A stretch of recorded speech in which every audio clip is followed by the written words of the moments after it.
हनुमान जयंती की तकरार। सुबह का वक्त था। सुनीता रसोई में थी, खाना बना रही थी और बीच बीच में पूजा की थाली की तरफ भी नजर डाल रही थी। रमेश अखबार लिए आंगन में बैठा था, चाय की चुस्कियों के साथ ताजी हवा का मजा ले रहा था। सुनिए जी, नेक जरा बाहर आना, बात करनी है आपसे। अरे भाई, सुबह सुबह ही पूछताछ चालू कर दी। क्या गुनाह किया है जो कटघरे में बुला रही हो? गुनाह नहीं, जिम्मेदारी याद दिला रही हूँ आपको। आज हनुमान जयंती है, पूजा करनी है और आपके प्यारे अखबार में आपका जिक्र नहीं होगा। अरे वाह, तो आज भगवान भी याद आ गए। बाकी दिन तो बस मुझे ही पूजा जाता था। अरे रमेश जी, ये कर दो, वो ला दो। हाँ हाँ, मजाक उड़ाओ। भगवान को रोज याद किया जाता है, पर उनके नाम पर नारियल, फूल, अगरबत्ती और सिंदूर भी लाना पड़ता है। और वो कौन लाएगा? मोहल्ले की लड़कियां तो लाएंगी नहीं। तो आज फिर बाजार जाना पड़ेगा। कल ही तो गया था। कल गए थे ये टमाटर आलू लेने। भगवान को टमाटर चढ़ाऊं क्या आज? अरे बाबा ठीक है, मत बोलो इतना ज्यादा। बताओ क्या क्या लाना है। सुनीता थाली में सामान गिनते हुए देखती है, जैसे लिस्ट बना रही हो। एक नारियल, ताजे फूल, अगरबत्ती, वो वाली जो हल्की खुशबू वाली होती है, कपूर और थोड़ा गुलाल भी ले आना। और हाँ, पान के पत्ते मत भूल जाना। पिछली बार खुद पंडित जी ने टोका था। मतलब पूरा बाजार ही उठा लाऊं? और क्या, हनुमान जी का जन्मदिन है, ऐसे ही सादा सादा चलेगा क्या? और सुनो, इस बार सस्ता सस्ता माल मत लाना। पूजा का सामान है, अच्छे से लेके आना। बिल्कुल। और दुकानदार को बताना भी है कि मैं रमेश हूँ, जिससे कभी गलत सहन ही नहीं होता है, तो रेट खुद ही कम लगा लेगा वो। भाषण देना छोड़ो, इस बार दिल से पूजा करो और जल्दी जल्दी सामान लेके आना। हर बार आखिरी वक्त पर दौड़ लगाते हो फिर। हुक्म की तामील होगी देवी जी, नारियल से लेके पान तक सब ले आऊंगा, बस आप प्रसन्न रहो। हनुमान जी की पूजा बाद में करना, पहले पत्नी जी की पूजा सीखो। हनुमान जयंती का दिन था। रमेश सुबह सुबह उठकर तैयार हुआ और बाजार की तरफ निकल पड़ा। उसकी पत्नी ने कहा था नारियल, अगरबत्ती, कपूर, फूल और सिंदूर लाना है। और हाँ, जल्दी आ जाइएगा, पूजा करनी है। रमेश थोड़ा परेशान था, सोच रहा था इतना सारा सामान, महंगाई का तो जमाना है, देखो दुकानदार कितना लेता है। जैसे ही वह बाजार पहुंचा, हर ओर चहल पहल थी। भीड़ के बीच एक दुकान दिखाई दी, जिस पर लिखा था हनुमान पूजा सामग्री, स्पेशल ऑफर। रमेश पास में गया। भैया एक नारियल देना, कपूर, अगरबत्ती और फूल भी दे दो। अच्छे वाले फूल देना, पूजा में काम आएगा। बिल्कुल साहब, स्पेशल माल है आज के लिए। कुल 180 रुपए होंगे। 180? ये तो कल ही 90 में ले गया था मैं, आज दोगुना कैसे हो गया? आज हनुमान जयंती है भाई साहब, माल कम पड़ जाता है, रेट तो बढ़ेगा ही। तो मतलब भगवान के नाम पर मुनाफा कमाओगे? ये तो श्रद्धा का मजाक है। अरे नहीं साहब, आप गलत समझ रहे हैं। देखिए, फूल वाला भी आज दोगुना ले रहा है, अगरबत्ती वाला भी। मैं कहाँ से सस्ता दे सकता हूँ फिर? तो आप कह रहे हो कि श्रद्धा भी अब महंगाई की मार झेलेगी? आप जैसे लोग ही त्योहारों को कारोबार बना देते हैं। पास में खड़ी एक महिला ने भी टोका। भाई साहब ठीक कह रहे हैं, हर साल यही होता है, त्योहार आए नहीं कि दुकानदारों के भाव बढ़ जाते हैं। अरे भाभी जी, हम भी तो इंसान हैं, हमारा भी घर परिवार है, हमें भी तो थोड़ा त्योहार पर कुछ चाहिए। भाई, जरूरत से ज्यादा मुनाफा कमाने से सुकून नहीं मिलता। सोचो, अगर आज कोई गरीब श्रद्धा से पूजा करना चाहता हो और वो सामान ही ना खरीद पाए, तो क्या भगवान खुश होंगे उससे? भीड़ अब रमेश के साथ थी। कुछ लोग धीरे धीरे दुकानदार की ओर देखने लगे। दुकानदार थोड़ी देर चुप रहा और फिर बोला, भाई साहब, आप कोई अकेले नहीं हो जो परेशान हो रहे हैं, सब से ले रहे हैं हम, कोई शिकायत नहीं कर रहा। आप ही क्यों इतना हलचा मलचा कर रहे हैं? क्योंकि मैं चुप नहीं रह सकता जब भक्ति को धंधा बना दिया जाए। और जो लोग चुप हैं, हो सकता है मजबूरी में हो, लेकिन इसका मतलब ये नहीं है कि आप जो मर्जी करें। देखिए भाई साहब, आप चाहें तो मत खरीदिए, जब मांग ज्यादा हो दाम तो बढ़ते ही हैं, यही बाजार का नियम है। आपने अर्थशास्त्र में नहीं पढ़ा था क्या? बाजार का नियम? तो फिर दुकान के बाहर भगवान की फोटो क्यों लगाई है? लिख दे सीधा, लाभ ही परम धर्म है। भगवान का नाम लेकर व्यापार तो मत कर कम से कम। दुकानदार इस बात को सुनकर थोड़ा बौखला गया। अरे भाई, आप उपदेश देने आए हो या पूजा का सामान लेने?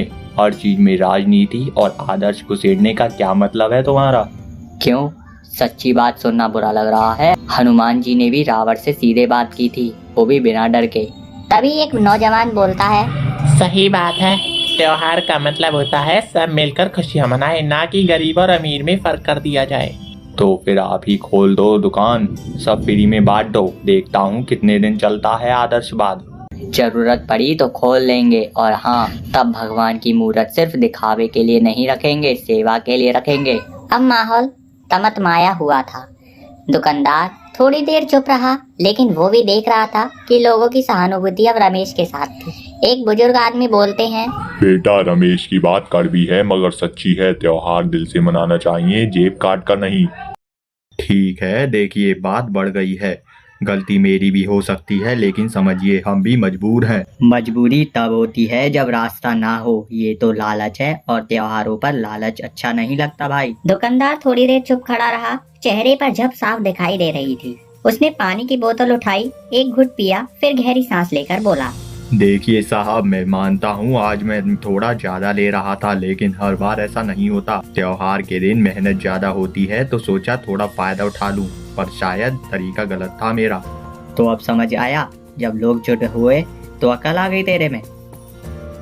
गलती मान रहा हूँ ना, लेकिन आप भी तो बात ऐसे कर रहे हो जैसे मैं कोई गुनहगार हूँ। कभी हमारी तरफ से भी सोचिए, सुबह 5 बजे से दुकान पर खड़ा हूँ, फूल वाला, माली, सबने डबल पैसे मांगे, मैं अकेला क्या कर सकता था। मैं तुम्हारी मजबूरी समझता हूँ, लेकिन अगर तुम्हारे मन में सच में पछतावा है तो कुछ करके दिखाओ। सिर्फ जुबानी माफी से क्या होगा? तो बोलिए क्या करूँ? आज का दिन सेवा का है ना, तो फिर से तू ऐसा कर, जरूरतमंद लोग आए तो उन्हें सामान थोड़े सस्ते में दे दो, और जिनके पास पैसा ना हो उन्हें मुफ्त में दे देना। भगवान का नाम लेकर व्यापार करते हो ना, तो एक बार भगवान के लिए कुछ करके भी दिखाओ। ठीक है, जो लोग वाकई में श्रद्धा से आएंगे और जरूरतमंद होंगे उनसे पैसा लूंगा, और बाकी सबको आज का सामान कल वाली ही कीमत में मिलेगा। अब बात बनी, हनुमान जी की पूजा में अगर थोड़ा त्याग नहीं होगा तो क्या फायदा। शाबाश बेटे रमेश, और तुम भी दुकानदार, भगवान सब देख रहे हैं। आज तो जो किया है उसका फल तुम्हें जरूर मिलेगा। दुकानदार रमेश की ओर हाथ जोड़कर देखता है। रमेश भी हाथ जोड़कर सिर हिलाता है। रमेश अपना सामान लेकर जाने लगा, लेकिन जाते जाते पलटा और बोला, अगली बार से सीधा रेट लगाना, नहीं तो फिर मैं आ जाऊंगा भाषण लेकर। और अगली बार से 1 कप चाय भी रखूंगा ताकि बहस आराम से हो सके। इस बात को लेकर दोनों हंसने लगते हैं। अगले दिन की सुबह रमेश अपने आंगन में बैठा चाय पी रहा था। उसकी पत्नी सुनीता पूजा की थाली सजा रही थी। अच्छा हुआ कि जो कल दुकानदार को समझा दिया, लेकिन थोड़ा सख्त नहीं हो गए थे तुम। सख्त नहीं था, सच्चा था। जो गलत है उसे गलत बोलना ही चाहिए। भगवान के नाम पर भी अगर कोई फायदा उठाए तो चुप नहीं बैठना चाहिए। इतने में दरवाजे पर दस्तक हुई। रमेश ने उठकर दरवाजा खोला। सामने वही दुकानदार खड़ा था, हाथ में एक कपड़े में बंधा प्रसाद और चेहरे पर एक झिझक भरी मुस्कान लेकर। राम राम भैया, एक बात कहनी थी आपसे, अगर बुरा न माने तो कुछ देर बैठ सकता हूँ? अरे हाँ हाँ, आओ, आंगन में बैठो। सुनीता ने उन्हें पानी दिया और खुद भी पास बैठ गई। कल आपसे जो बहस हुई, मैं रात भर सो नहीं पाया। आप सही थे, लेकिन मैंने भी कोई झूठ नहीं बोला था। तो फिर अब क्या बात कहने आए हो, ये बताओ। असल में मेरी बेटी की तबीयत कई महीनों से खराब चल रही है, इलाज में बहुत खर्चा हो रहा है।